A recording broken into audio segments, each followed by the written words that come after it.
going to be a one-speaker penalty for Pat, so we'll go with Bill Haas next. Okay. I have an excuse. Are you in a penalty box or something? I got what, 2 minutes with Emmert to Yeah, well, I bring in line? I'm not a very good time. He's doing good at taking my time. Well, there's nothing left to say. I got Well, I'll go home now. I'm Bill Haas, and I'm right now. And as you can see, we're having a great time traveling around. You're probably wondering who I am. Well, in 1984, I was elected to be the mayor of my city of Champlin. I was elected for one purpose, and that was to plan and develop the city. Prior to 1984, if you wanted to move someplace, you would have driven into Champlin, turned around, and driven right back out. It was a mess. I cleaned it up, and I developed. I served 8 years as mayor. In 1994, I was elected to the House of Representatives, where I served 10 years. During my tenure in the House, I chaired a number of different committees. I was vice chair of Ways and Means for 4 years.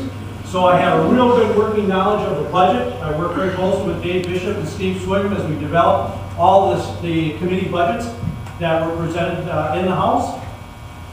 I chaired state government finance. And as chair, it's the same thing I did when I was mayor. I looked at that budget as a business because I own a business. In business, you don't waste money. You work too hard for your money. The first thing I went after in that budget were state vehicles. Found all kinds of abuses. We found cars parked behind agencies that were hardly driven for 2 years, and then they were turned in and got new ones, let alone the abuses. We made significant reductions in the state vehicle fleet. The next thing we went after was cell phones. We took that cell phone bill from 12 million to 2 million. We found people getting in their car in Minneapolis and driving to Brainerd, Duluth, Willmar, Rochester on your dime, talking 1 to 2 to 3 hours on a state-owned cell phone to their friends on our money. We cut that out. Not going to tolerate it. The other thing was in the legislature, I authored legislation on healthcare reform, which saved small business owners in this state a lot of money. You're taking pictures. In addition to that, I authored a bill that closed a loophole. Can I sit in between? Yeah, be my guest. A loophole. I'll just correct it if I need to. $40 million was a loophole. Simple thing to patch up. We found out the counties didn't want to do it. In fact, the counties fought me on my legislation. We got it passed, and they had to change the rules. As I mentioned, I own a small business. I work with small business owners all around this state. I provide employee benefits to them. We're a little unique because we come in and manage the bottom line for that business. We take over that function of providing benefits for them. And they know that with us, we are going to hold their bottom line and manage their costs for them. So I work every day with businesses. My office is my customer. Because I'm in their businesses, I'm working with their employees. I've been married for 39 years. I think I got them all beat here.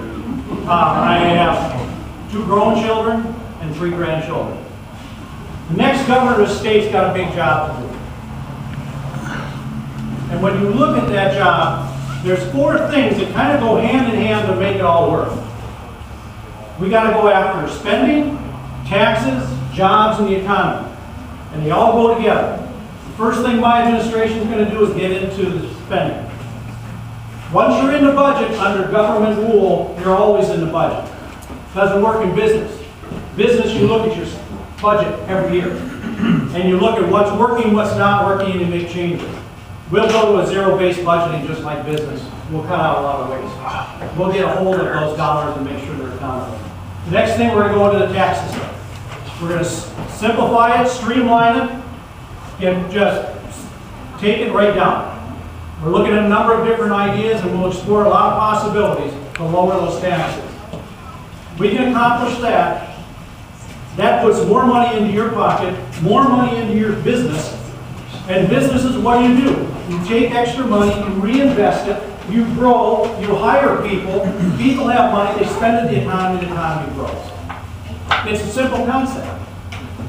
But we need somebody who's going to be strong enough to go in and make all those changes.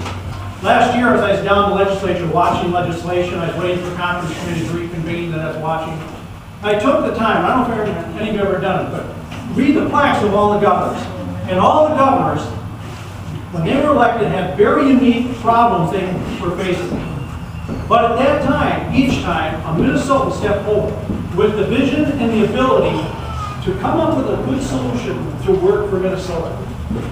And a lot of those solutions are in place today. Well, I stand before you today as another Minnesotan who's got the experience, the knowledge, the ability, and the vision to move Minnesota forward and make the changes that we need to continue to make Minnesota the great place it is to live, to work, to raise your family, to start a business. Thank you. I appreciate your time that you took here to come today and look forward to your support. Thank you.